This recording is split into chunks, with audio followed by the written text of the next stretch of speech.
Welcome to Spiritual as Fuck, Spiritual as fuck. a podcast where we explore everything outside of the ordinary. I'm Liz Volpe. I'm a social entrepreneur, now psychic medium, teacher and mentor, with a huge passion to inspire people to dream big and change the world. I'm Diane Driscoll, a coach, facilitator and speaker. I'm also a psychic intuitive, learning to incorporate my spiritual gifts into my life and business. We're here today to share real and raw spiritual stories. It's going to give you a safe space to challenge what's normal and have some serious fun along the way. We hope you're ready to get spiritual as fuck.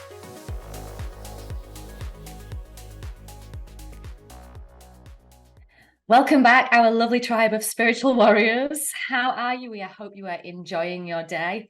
Now, before we go any further, I wanted to ensure that you do not miss out on anything that is going on for us. If you already follow us on Instagram and you kind of keep track of where we're at on Facebook, you will know over the last few weeks we have been releasing almost exclusive events and exclusive opportunities. And the only way that you're going to get to be a part of that is if you are subscribed via our email list. And of course, you are following us on Instagram and Facebook. So I wanted to make sure that if you haven't already subscribed, head to our website, which is just spiritualaf.co. And you can be then one of the first to get these opportunities. The two events that we've just actually promoted got sold out in a day, Diane. Can you believe that? I know, it's crazy. And the t-shirts as well. It's like both things that were launched in the last little while. How exciting. Wow, we've got so much going on. Sometimes we do have those pinch me moments that we're actually doing this type of stuff. So thank you for coming along for the ride. Now, today we have decided to delve into everything dreams. Now, there's so many different ways that this could go. So let's just actually see what happens. But in my research on dreaming, I guess the first thing that I learned is that we actually dream between 4 to 5 times on average a night. I'm not too sure if you knew that, Diane. And this tends to happen when we go into a REM sleep, which stands for rapid eye movement sleep. So when we go to sleep, we drop into that alpha state, which is when our body slows down, our heart rate slows down, and then eventually we'll drop into a really nice deep sleep, which is usually when our brain hits the delta brainwave. And from then, the shit gets real. Things go crazy. You know, our dreams can be irrational, they can be illogical, they can be bizarre. There are so many different people that share different beliefs on what happens when we go to sleep. You know, if you heard of Freud, I believe that he thinks that when we sleep, it's that powerful tool of uncovering hidden thoughts and desires. Some people believe that we process really deep emotions when we sleep. Some people like me, you know, I think that dreaming is that door to communicate with the other side. I've had lots of different experiences when it comes to that. So Diane, I guess let's start with you. There's lots of different types of dreaming. We'll talk about them today: healing dreams, prophetic dreams, reoccurring dreams, nightmares. You know, what do you think happens when we dream? Oh gosh, it's funny because I'm not someone who remembers a lot of her dreams, like especially in the last couple of years. So I don't recall a lot of what goes on. But at its most basic, you can think, yeah, I'm just shutting down, having, you know, my body is having some rest, and this is just replaying information that has occurred to me throughout my life or things I've watched on TV. Like, so you can look at it in that way. Or the kind of most extreme way that you can look at it is that we're actually, our body, yes, needs physical rest, but our soul will actually depart. It's like, okay, I'm not going to sit around here while Diane is, you know, snoozing like a good thing. I'm going to go off and I'm going to be doing other things. Now, what those other things might be is, okay, are you going off visiting other dimensions? Are you looking at are you actually participating in other lives? So that multidimensionality. Wow. Yeah, there are so many ways that we can look at this and how we interpret our dreams. So if we just look at it on face value that, oh, that was a nice dream, and, you know, people who don't normally, you know, appear together in reality suddenly ended up in a dream, and a few things that didn't make sense, and we don't look into it. Or we can start looking at it on a deeper level and think, well, what was actually going on there? Can I make some sense out of this? What is some of the, symbolism that is coming up? Is it telling me something maybe about a past life or another life, another parallel universe that I am living in part of? So lots in there for us to explore as we go through this. So what do you think, Liz? Wow. I guess I'm going to start with feeling sometimes that I might go journeying somewhere in my sleep. Because have you ever had that time when you've woke up and you feel more tired than you were actually before you went to sleep? Yeah, I sometimes get that, and have had lots of different examples of lucid dreaming. And for anyone that doesn't really know, lucid dreaming is when you are in that dream and you kind of know that you're in a dream and you can actually make decisions and control it. I love that. Have you ever had a flying dream? Flying dreams are probably one of the ones that I have a lot of, but there's always a theme with them. So do you fly in your dreams? Yeah, I mean, honestly, my first memory of a dream has been flying since I'm being like really young. So I even remember as young as being 6 and actually going into a dream and flying around my playground, visiting a few friends, going to see my mum at work, like really. And I remember it like it was yesterday. And that's been a reoccurring dream, which I find really interesting as well. Yeah, definitely. So for me, the flying aspect, I seem to, and maybe this is only the ones that I can remember, but it's like I fly to ancient civilization sites. So the two Cool. that I see most are the pyramids. I always go to the pyramids in Egypt. And then also Ephesus in Turkey. They're the two places and it's like totally flying above and zooming into different areas and just, feeling, but it doesn't feel like a dream. It feels like I'm actually there, but it's the ruins. It's not like I'm going back in time or I'm observing something that's going on, but it is absolutely that feeling. And I haven't done this yet, but it's just reminding me of it because we're talking here that you can have that intentionality of saying, well, I actually want to go to, say, Stonehenge, or this time I'm going to do it, and now I want to go back in time, so I want to experience something that's happening with one of the pharaohs or one of the processions that are happening. So just being intentional about your dreaming while you sleep. Absolutely. As someone that practices this stuff, there's so many different techniques I use to inspire things to happen during the time I'm asleep. And using intention is by far the best one. And that can be as simple as writing a question or wanting to go somewhere and popping it on a little piece of paper and putting it under your pillow, but being very clear with, tonight, take me to Egypt, or tonight, help me answer this question. And the things that can happen through your dreams are crazy. But let's just rewind a little bit here. Yeah.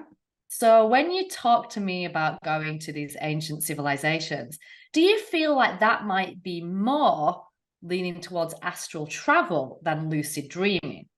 And can you tell me the difference between the two? Oh, okay. So I don't know this to be true, so I'm just going to put it out there, but I do feel that I do a lot of astral travel in my sleep.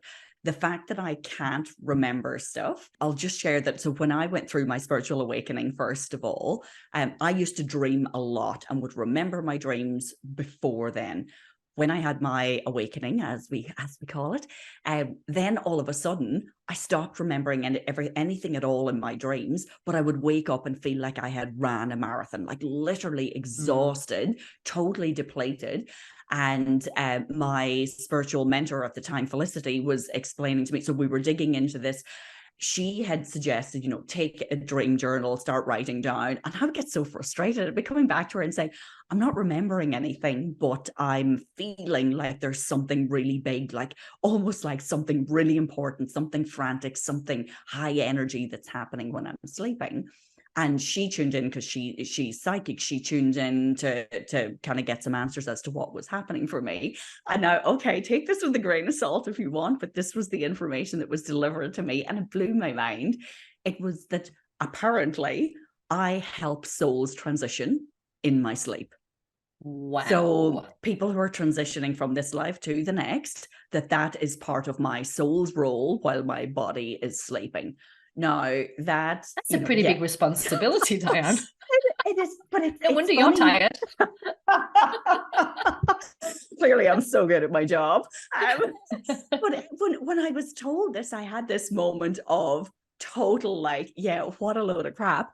But that was like the ego. Then there was this part of me that was like, of course I am. Like, as in, there was a part of me that knowing that, when you know. So what she had suggested was that we do some exercises to play around with this.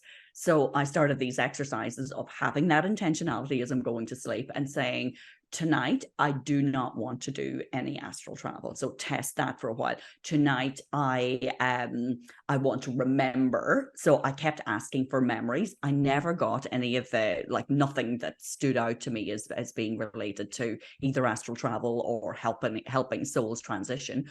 But when I did make the call out that basically I need a break, I need to be able to go to sleep, can we either throttle this back or stop it for a while? And she assured me that you can always switch it back on again. And that absolutely happened. And that was not something I had to practice night after night after night. It was almost like once I put the call out to kind of say, can we call production for a moment? I need to get some sleep.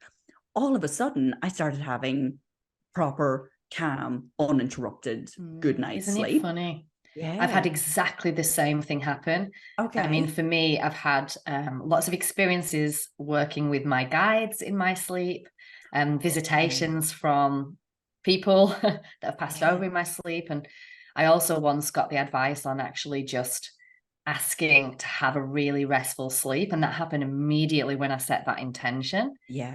And a really interesting one. Now, this is a little bit left of field here. Oh, we're okay with that on this show. It just explains like the power of intention before sleep. Yeah. This is crazy. I don't know about you, but I'm a massive alarm setter.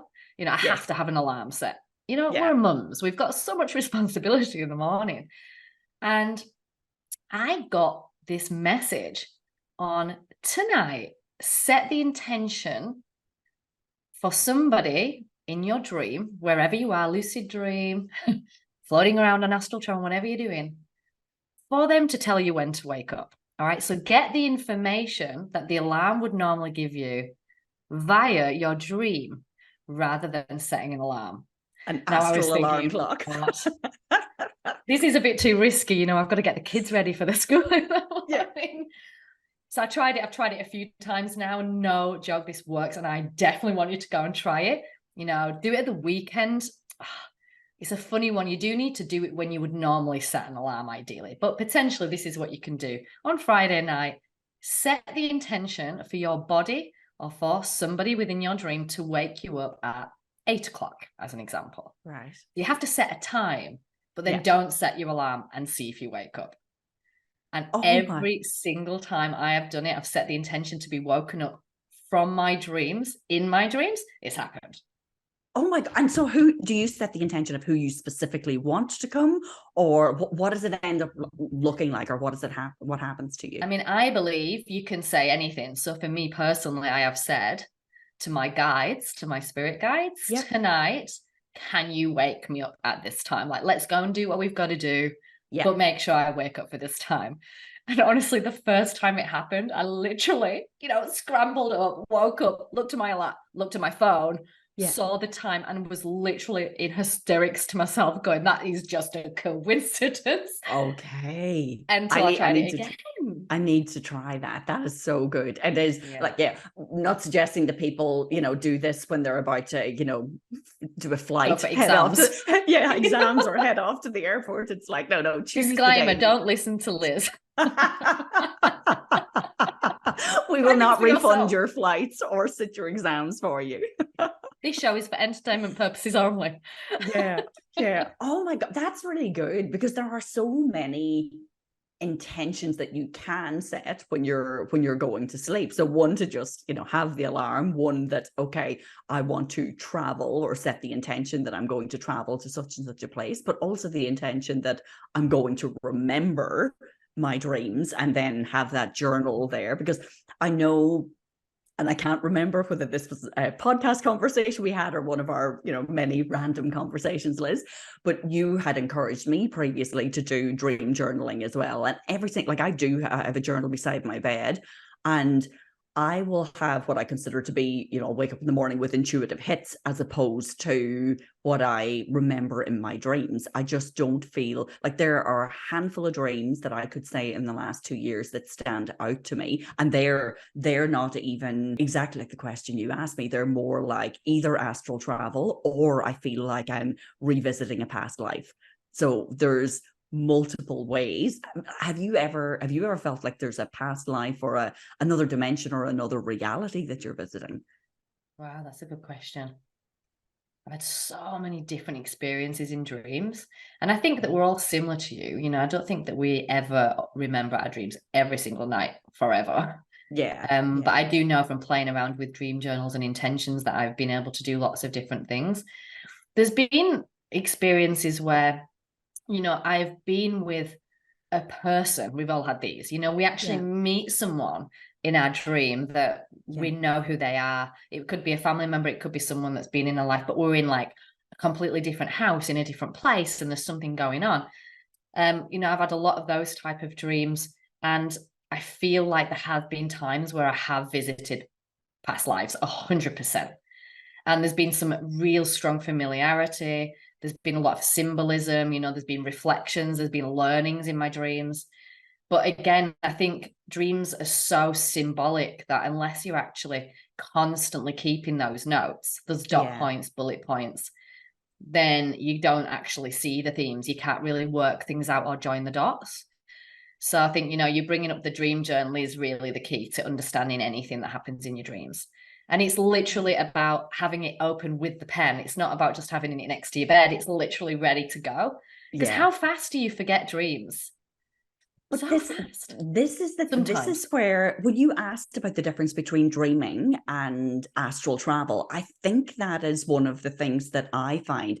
I remember anything that feels either past life or astral travel. I remember details. Like I can tap into those right now, and I can even physically feel the sensation that I was feeling at that point in time.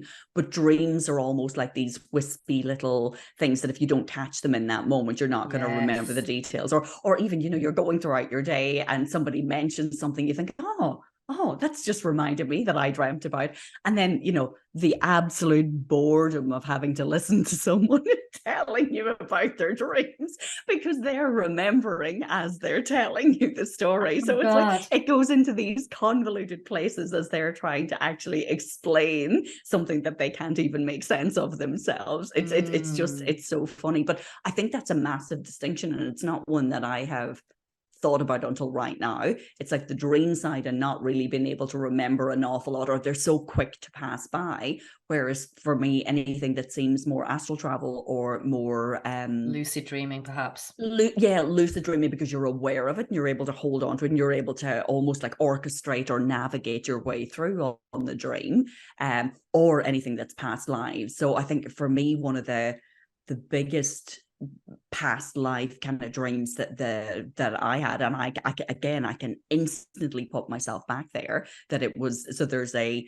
stone circle. Now I do think that I don't know that the dream was actually the stone circle, and this is where the symbolism comes in. Sometimes we make sense of things, so we'll attach it to something that we know in our real life. But yeah, it was like I was an acolyte for a druid, like, so it was way back, ancient times, in a stone circle, going through a ritual for Baltanya festival, like the Great Rite. That for me, when I had that dream and I had a recurring and can totally remember, and I could probably I could set the intention and tap into it and go back into it tonight if I wanted, but it is so different than a normal dream that I find, it just seems that bit more wispy or ethereal. It doesn't seem like it has substance to it. Absolutely. And I'm sure that every listener has had that type of a dream. And I always think that there's those crazy kind of traveling experiences where you go into a past life, a different dimension, you're experiencing something that you have to remember, and it's a lot clearer, it's a lot more colorful, it's a lot more crisp. Yes. And then the dreams that come in and out and are wispy tend to be more related to your daily life. Whether you've got a stress going on, whether, there's a challenge and it's, bringing things up via a dream. Interestingly enough, one thing that I always try and do is not necessarily think about exactly what happened or write down exactly what happens in my dream. It's more around the feeling that I have when I wake up. Does that make sense? Like, how do I feel about that?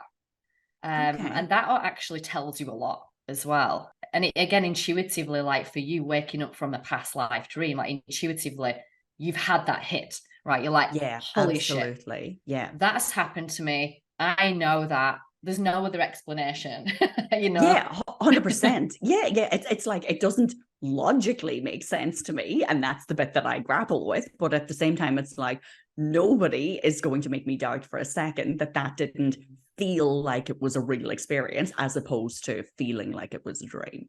Yeah, God, interesting. You know, the craziest dreams that I've had, Yeah. funnily now, you know, I can call myself maybe an intuitive or a psychic. I have had dreams that have come true, prophetic dreams. Okay.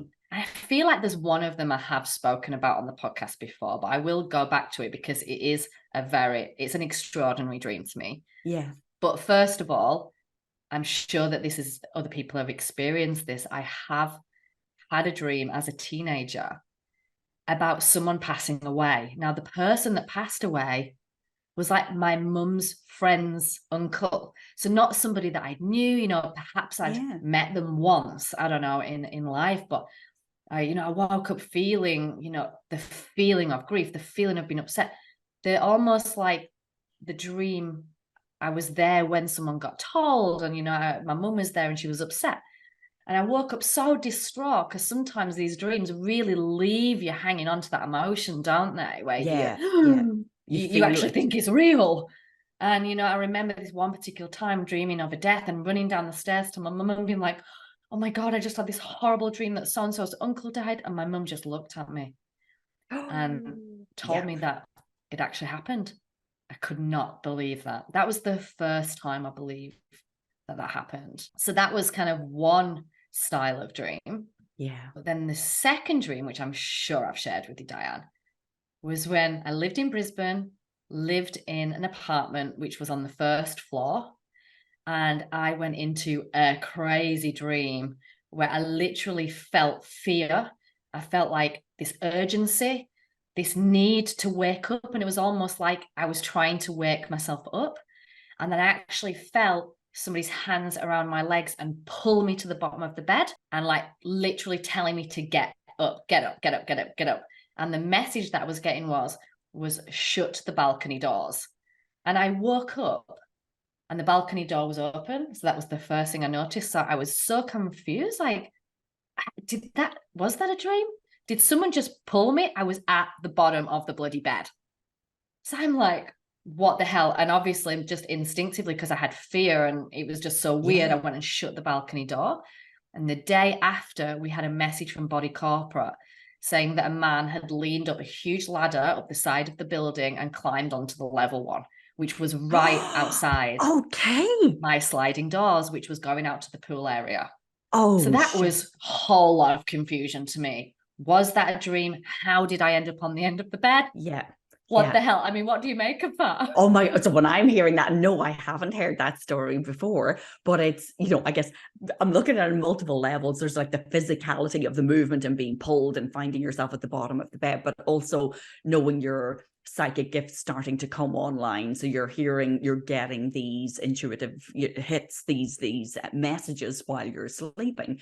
But it shows you too that when we're sleeping, our conscious defenses and some of our unconscious defenses that we naturally are programmed. So we walk around with this armor on us all day, every day, but all of those things are down in our sleep. So we're a lot more in tune to what's going on. It's the fact that we don't pay attention to it, and we probably should pay more attention to it. That's where our unconscious, our subconscious are, they're able to speak to us about things without that conscious intellect or ego or barrier coming in over the top of it. So you were clearly getting a message from something that had, but it's the fact that there was broader awareness. So there's a future awareness of something that's going to happen in the future. There is an awareness of the physical building, the domain, the area around it.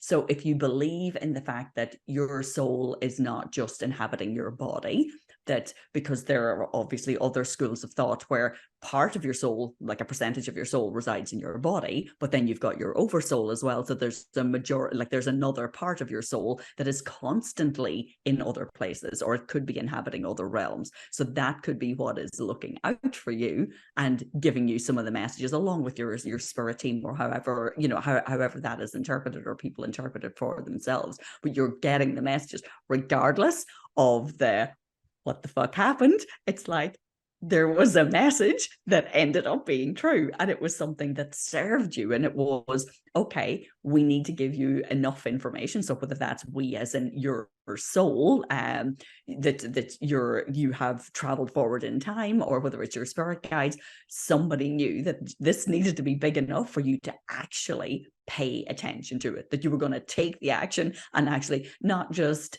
dismiss it, because most of us do. We get up in the morning and then we dismiss it because why? Oh, I've got to get breakfast, I've got to get the kids out, I've got to get to work, whatever it is. All of those doing things rather than being things take over our reality. Yeah. And I think, there are many stories that I've heard in the past about people getting a really clear message to, like, wake up, there's been a fire, wake up, that type of thing. So interesting. And yeah, what everybody else thinks about that as well. And I'd love for our listeners to share their crazy dreams or astral travel events. Any stories on this at all, definitely share it. It's funny, you've just made me think. So I went to John Edward recently while he was here in Sydney, and one of the questions from the audience was around how do you know the difference between whether a visitation at night was a dream or whether it was an actual visitation from a loved one who'd passed? Great question. And it was so good, because the lady who was asking it, you could tell that she wanted this to so much to be true. And John's response was fantastic, because it was like, if you remember it clear as day, like as in whether it's 10 years from now, 20 years from now, then it was a visitation. It was someone who came to you spiritually in your sleep. Whereas, again, that kind of wispiness factor, or that fact that you can just forget about it quite easily, if the details of it fade, then it's not. It's a dream, like, kind of, yes, a nice memory to have and from a dream state, but not necessarily a spiritual visitation, which I thought was such a great way to do it. And that probably has put forward some of my thinking about the difference between whether I'm astral traveling or, visiting other dimensions or past lives versus is it just a dream? Because I definitely feel the vividness, the amount of recall that I have about it means that it feels a lot more than just a little dream. Yeah. Can we talk about visitations? Oh my goodness. Oh, go. Yeah. I'm sure that you've had a visitation, and when we talk about visitations, that is that someone who has passed over will come and say hello in our dreams, and you tend to wake up and remember the conversation, and have that knowing that they were sat right in front of you. Yeah. It can come with a strong emotion. You can wake up crying. You can just be so overcome with joy, with happiness. It is that crisp dream. You have a lot of emotion involved. I've been lucky enough to meet my grandma a couple of times in my dream. And this has always happened to my mum. My mum literally has these dreams where people are sat on the bed and she has full conversations with them, wow. Which I just think is beautiful. And it can be hard but beautiful. You wake up and the grief is back there. You realize that you've had this beautiful time where you've just spent a few moments with them again, and it's gorgeous, but that also reminds you that they're gone. But really special. Have you ever experienced something like that? Not to that level, definitely not. Like, I do feel that I had what I would consider to be dreams, so not necessarily a true, like, I mean, if we take John's definition for it now, I would think, yeah, that was a nice dream where I had a conversation with someone. And I do think that lucid dreaming too, that's a lot of the time where, like, I will catch myself in a dream and then I can direct it. So if it's someone that you don't want to say goodbye to, then you can direct it in certain ways to keep the conversation going, or if you don't like the place that you're in, or there's another place that you know have a good memory associated with, you can transport both of you to that place. So I definitely don't feel that I've ever had that type of true visitation from someone who's passed. You can definitely bring that on via intention as well, Diane. I had a student do it a couple of weeks ago and had the most incredible, profound experience with someone that just passed over. So definitely, you know, for anyone listening, just have a go at that and trust what happens to you. I had a dream, and in the dream, I was with my sister. Now, for anyone that knows me, I don't have a sister, but this sister came with such a strong message that we would be together again, and we'd been in the past lives together, and that she was never meant to live this life with me, and this whole message. And it was so real and so emotional, and it was like I was meeting someone that I just knew. You know, it was like there was just no doubt that this was my sister. And afterwards, coming out of that experience, I was so emotional, and something clicked to me afterwards that I did know, when I spoke to my mum about this, that my mum had lost a baby when I was younger. And straight away when my mum said that, I instantly knew that that was a girl and that was my sister. And I've actually had different experiences with psychics and mediums tell me about this sister that is always here on my right hand side. So really interesting. Gosh. And how lovely for your mum too, like just to hear about, like, I mean, there's just such a sense of, I guess, like everything when it comes through in the spiritual realm, you know, then that's, you know, that yes, maybe they didn't come through in this life, or they're no longer with us, but they are safe and they are, you know, cared for and they're loved and they're happy where they are, and still making that connection through with you. Like that's huge. And my brain is already exploding thinking about, dying to know what some of our listeners' experiences are having on these as well. But it's funny. One of the things that really went through for me as well, we were talking about some of the techniques about, you know, intentions, writing things on your, you know, piece of paper and popping it under your pillow. I do that for some of my new moon rituals and things like that. So I will, like, I guess I'm in the habit of putting things in under my pillow, more from a manifestation standpoint than actually, but it's good. I can just extend that practice now into dreams as well.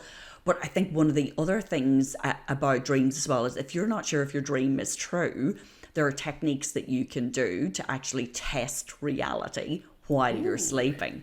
So one of the techniques that you can do is, so if you're going to sleep and you're setting the intention that this is good for, you know, if you're astral traveling or if you're dreaming. So set the intention as an example. Okay, I absolutely want to remember my dreams tonight. I want to go astral traveling to X place. But look at your hands, meditate and look at your hands and really, really tune into what the feeling of your hands are before you go to sleep. And then when you're in your dream state and you're trying to figure out, okay, is this real or not? It is, you can either touch your fingers, or if you touch a wall, does your hand go through it?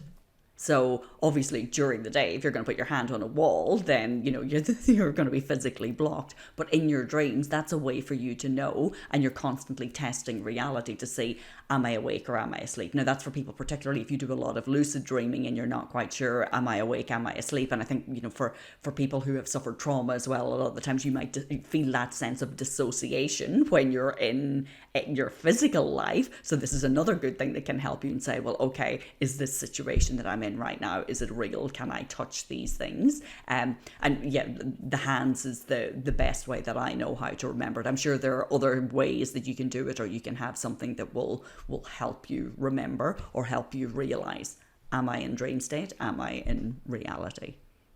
I love that, Diane. I'm going to try that tonight, and I can just imagine it's just like putting the focus on the hands. I love that, and testing it. I've heard as well, and something that I've tried once or twice, is right before you go to sleep, actually start to say to yourself, as I fall asleep, I'm going to think about this dream. So think about a recent dream. It might have been like flying. So you know that's something that's not true. Like obviously in the normal life you don't fly, right? I'm going to go and fly. I'm going to go and fly. When I fall asleep, show me that I'm flying. I'm going to know that I'm in a dream. So you kind of reminding yourself that if you show me this dream sign, I'm going to know that actually in a dream. And then you can kind of go into that lucid dreaming state. And I think just actually inviting in your guides, we all have that guide team, that spirit team, and I think that you can receive information from them. You can learn from them in the dream state. We all know that we have this big library of past lives and experiences and memories, and I feel like we can go into those Akashic records, into that library when we go to sleep, to access deep information. And that can be to get clarity, what is our soul's purpose? Does this feel good? Should I go in this direction? And start to understand the symbols that our guides send us via dreams to work out what to do in actually our waking life. So the dream journal, that's, I guess, my key purpose, is I start to note down symbols that I receive. And do you know what I mean by symbols? And I equate, what I'm going to play back is what I equate that to is when you talk about how you receive information from a psychic perspective, and that maybe it's a ship has this meaning, or if you see a general's hat, that means something else. It's those symbols that are true for you. Like, I guess everybody's dreams are personal. That's why if you go to someone else to have them interpreted, it's that may lead you down the garden path. At the end of the day, you need to kind of make sense of your own dreams. But if you're having those symbols constantly come up in your dreams, like I know for me, again, that ancient civilizations, no matter what, that comes up in my dreams so much. So for me, there's just part of me that thinks, okay, there's past lives, and in my reality, yes, that's something that I'm totally interested in. That's where I spend my time traveling too. But it's just interesting to me that what is the deeper meaning of some of those things as well. So starting to play around with it. And yes, to your point, if you're not journaling them, you can't see the patterns, you can't see the themes emerging to be able to say, oh, that's interesting. That's like the fifth dream where this symbol has appeared. So what does it look like for you? Like, if you give us an example of what does your dream journal look like? What's written on it? What's scribbled on it, or what's drawn on it? It can be absolutely anything. I mean, and again, it's not neat and it's not in paragraphs. It's always just dot points. Yeah. But if I'm talking about this on a really basic level, all right, is that we walk around, for anyone that's listened to the podcast on intuition, we've got busy lives. We're in the information area lives. We've got all of these decisions to make. Sometimes our souls are giving us a very clear message, but we just miss them. And when we miss them through the day, we also then start to get the messages in the dream. So I'm going to give you a real basic example. Let's say that you're with somebody. In theory, really deep down, you're starting to think that you shouldn't be with them. Okay, right. Maybe they're doing something that's making you feel uncomfortable, whatever, but we just keep going and sweep it under the rug and we keep going. And from that experience, in our dreams, we start to get the message like, you don't feel good. We're going to start to have those dreams where our teeth are falling out, or we're falling, or we're dreaming about spiders. So actually, on a really basic level, buy a dream dictionary. Okay, yeah. Our dreams will give us very simple symbolism, like falling, spiders. We've all had those type of dreams, which have a meaning. It can mean that you are not feeling comfortable in this scenario. Yeah. So you might ignore it through the day, but you might need that second bit of a hit through the night with those constant reoccurring dreams or those themes, those symbols that are popping up for you to sit and take a minute to go, okay. Have I been ignoring this? I totally had forgotten that I had a dream dictionary when I was in college. It's like that, it instantly just came flooding back. I remember being so fascinated going into, what was it, and sit around with the guys that I used to live with, and we'd be all interpreting each other's dreams. Or you wake up in the morning and then, just the total topic of fascination was, I dreamt about this. What does that mean? We went through a phase of wanting to interpret the dreams, but it never really took hold for me. And even I think of now the last 2 years, the amount of times I've been told to have a dream journal by numerous people, yourself included, Liz. And I still and I have it there, but I'm just wondering if it's a block that I put on myself, that because when you say, oh, I don't remember my dreams, then that's an intention. You're not going to remember your dreams. So it is putting yourself into that, meditative state before sleep, and even listening to some of the, binaural beats or that will bring you into that delta or theta brain waves that will, support lucid dreaming for you to be able to do that. If you can program yourself, set that intention before you go to sleep, and then have, as you said, Liz, have the journal open ready with the pen on it. So I need to do this again. I need to and do it in such a way that I'm not journaling the way I would normally journal. It's like, how am I feeling? What are some of the symbols that keep dropping in? And then looking for those themes and patterns and kind of sense making from them. And whether it is, we don't need to go out and buy the physical, dream journal anymore. We just go and do a quick Google to find out what do these things mean.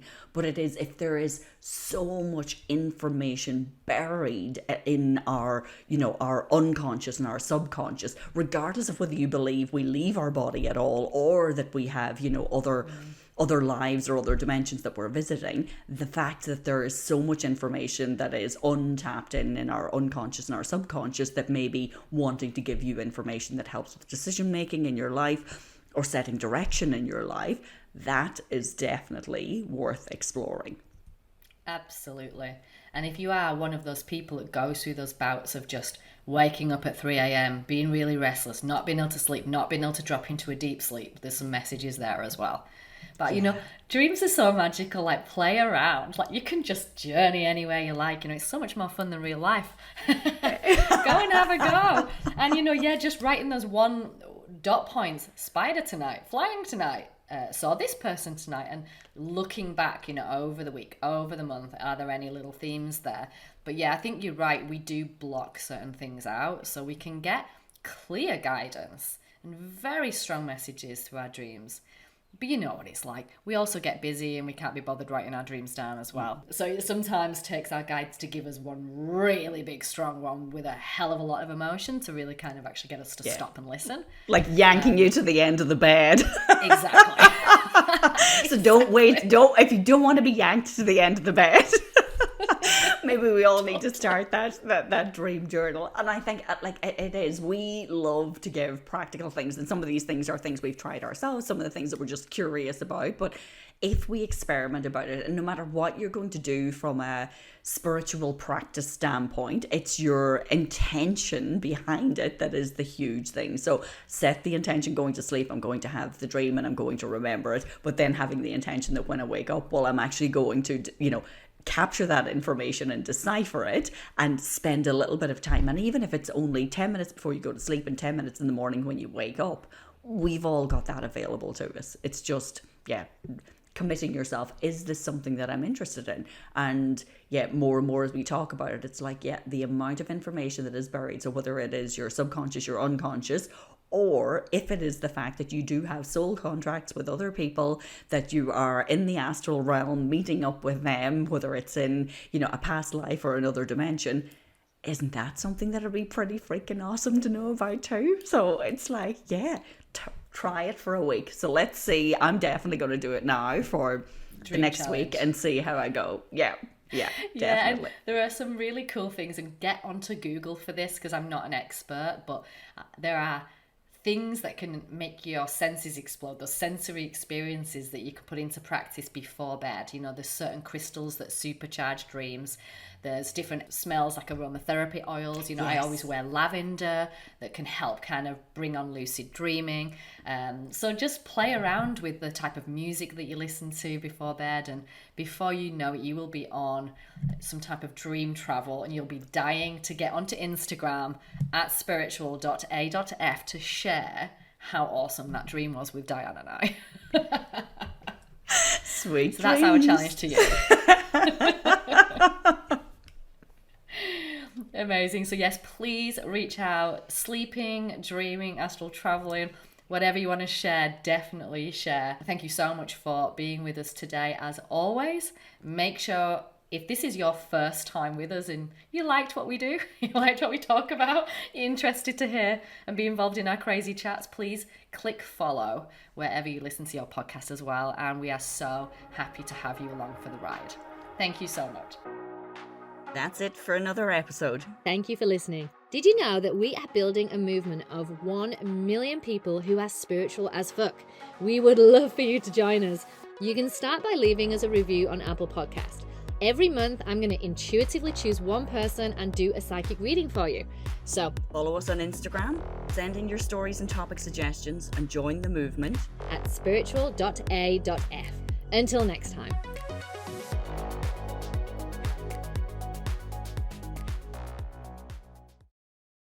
This is a Guide Your Light Network production, creating podcasts with purpose.